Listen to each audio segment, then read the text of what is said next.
So I play Forza 4 in my spare time.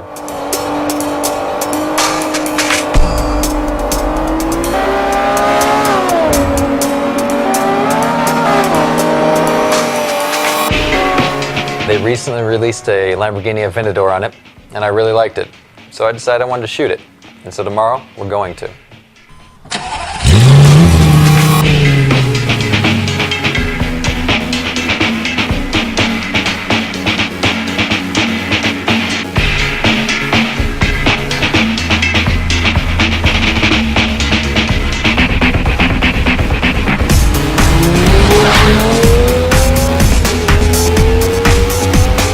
My name is Blair Bunting, and I'm a commercial photographer. Right now we're in Loft 19 Studios, and we're going to shoot a Lamborghini today and teach you guys how to light it. I'm known more for people photography, everything from Mike Tyson to football players to Deadliest Catch to Mythbusters, Darrell Revis, the cover of Billboard magazine with Bret Michaels naked. I mean, it's not really much of a car thing, although I do shoot ad campaigns. I've shot for GM. I love photographing cars to make fine art or to just make prints. It's not something that I want to have, shots of a bunch of moving cars or I shoot car to car or anything like that. I more or less look at shooting cars as what would I want to put on my wall. With the Aventador, it's so new that we don't have many existing pictures of it besides maybe a couple of shots that the Lamborghini made, and half the time those are CG anyway. I didn't really want to look at the shots that other people have shot of it, so I bought a video game, Forza 4, and started to look at the car on the game. So a lot of people actually might find this funny, but I go to Forza 4 so I can walk around the car, our free look mode, and actually plan lighting schemes. You can tell with the Lamborghini we actually have a really hard edge and a good shoulder line, and I can tell by how I look on the free look mode where I need to place the Chimera tomorrow, because it's a 30-foot light bank that's actually going to hit down on the car, but if I place it too far forward, I'm actually going to light up the front of the car and wash away all the details. And I also see that it has deep tires, and I see that it has vents in the front and the rear that I really want to accent. So this free look mode is actually quite beneficial and shouldn't be overlooked when actually planning your lighting out. With the Lamborghini, it had a very distinct shoulder line, pretty much a wedge that came down the back of it. So we used, it was just called for a 30-foot Chimera, something large source light that actually would just paint that line right down the car.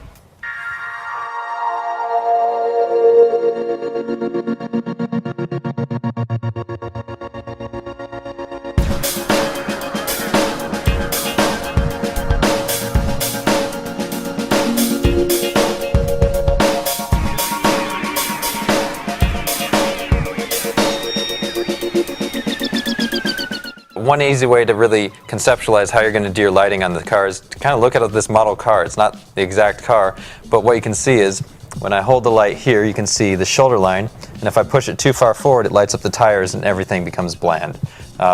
Too close, too bright. Too far away, and it's not really going to do much, no directional light. Even though this car is different than the Lamborghini because the Lamborghini is a lot more angular and this is a lot more curvy, being a Porsche, you still can see that the guys who designed this car have a hard shoulder line, just like the Lamborghini. It's one of the most profound statements on a car. So we want to make sure that we define the shoulder line while still actually keeping light the wheels and the rims on the side of the car. I don't have grid spots on me, but what we'll actually do is point in grid spots on the wheels front and back, and then actually the back part of the car and the front part of the car, because we want to make sure that the car is rounded by light, and then maybe light up a few vents and details that are on the side of the car that we see. The softbox is up and mounted. What we're doing right now is we're just tying ropes so that we can angle the softbox so that we can have a different kind of angle of attack with light.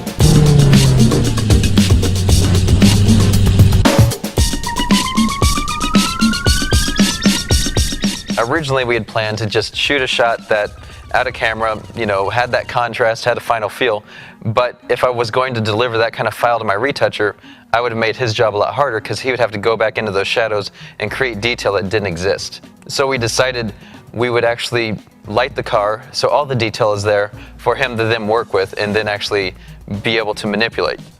Even though we are going to shoot this car on a white background, in post we're actually going to more or less pull that out and create a black and white scheme that uses the Lamborghini as neutral gray and the lines of it to actually interact with that paint scheme.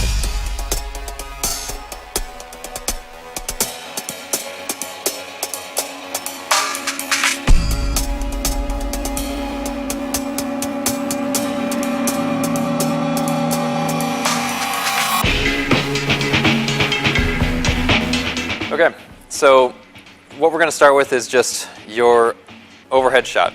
It's usually very good looking because it's very dramatic. It's one light. It will paint the line down the car and will also give you an established body of the car. It's masking, it's simulating the sun on a really cloudy day, but in all reality it will cast shadows straight down. So for the first shot is just our overhead Chimera bank.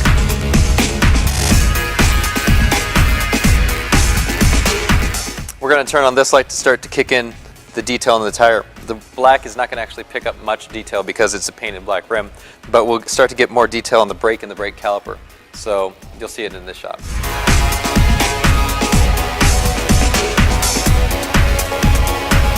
We have a really nice tire, but we need to still have a little bit more detail in the back. It was a little bit flat in the original shot because it didn't get picked up from the Chimera. So we'll turn on this and actually get a little bit of a highlight in the rear of the car.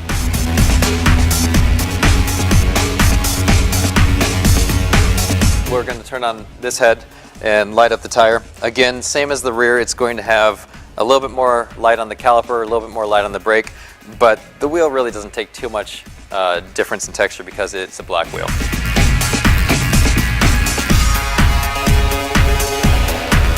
For the next shot, we are going to turn on this light, like we did, or like we're going to do with the rear as well.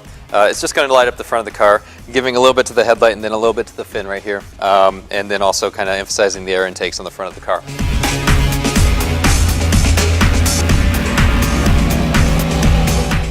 The intake on the side of the car was a little bit dark, and so we just want to put a little bit more light into it.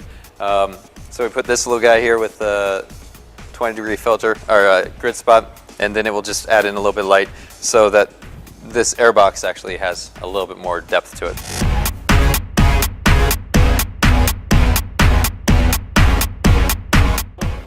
In total, we've used only 9 lights to actually light up the car. We have 4 in the bank overhead and then grid spots, and those will pretty much take in the details. It's not a hard shot to do. It's an easy car to light.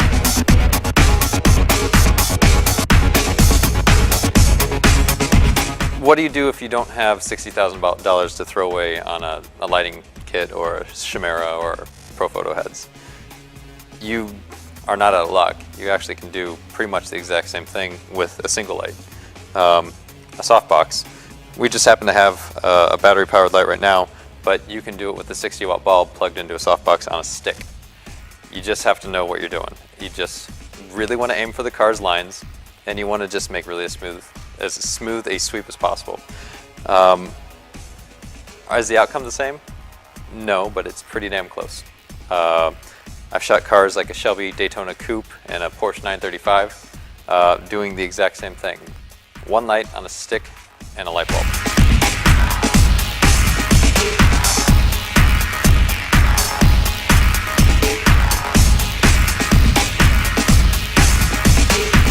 Good.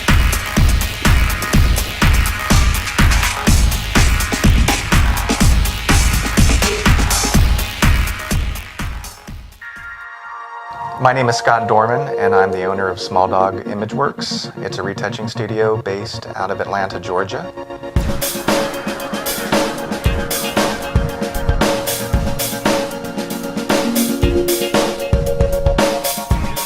This project didn't really start out with a plan other than Blair wanting to light it a certain way and then handing it off and letting me, add my personal touch to it. So we really didn't have an end in sight. We just wanted to explore and try different backgrounds, try different looks, try different techniques until we settled upon something that we liked for a finished piece. I just wanted to enhance the angles and the planes of this car. I mean, it is so angular, and all the detail was there. I just had to pull it out. So when I looked at the car, I wanted to increase the contrast. I wanted to enhance all those lights and darks to really make the shapes, each individual shape, pop. And there's about five or six different backgrounds that we've been trying. I think the original idea was having it shot on just a plain, clean background, either a white or a black. Then it changed to a seamless sweep. Then it changed to the Bonneville salt flats, and then it changed to in front of a tent. Every one of these backgrounds works. It's just a matter of which one do you like the best. The current version that we're working with right now, which may change, is this shot right here. It's a metal background of a building that Blair found in Vegas on location.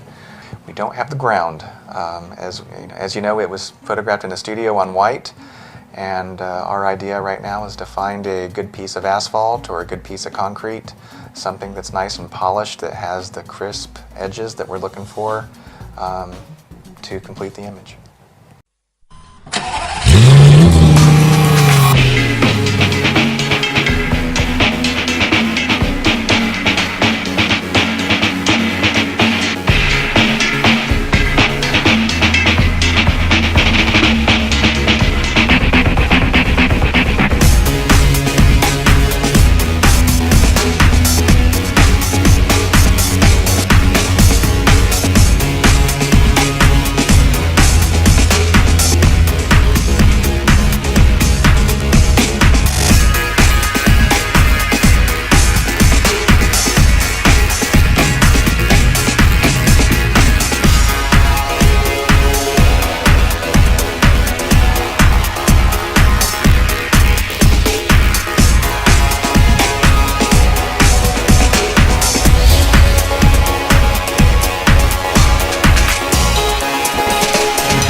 Oh my gosh.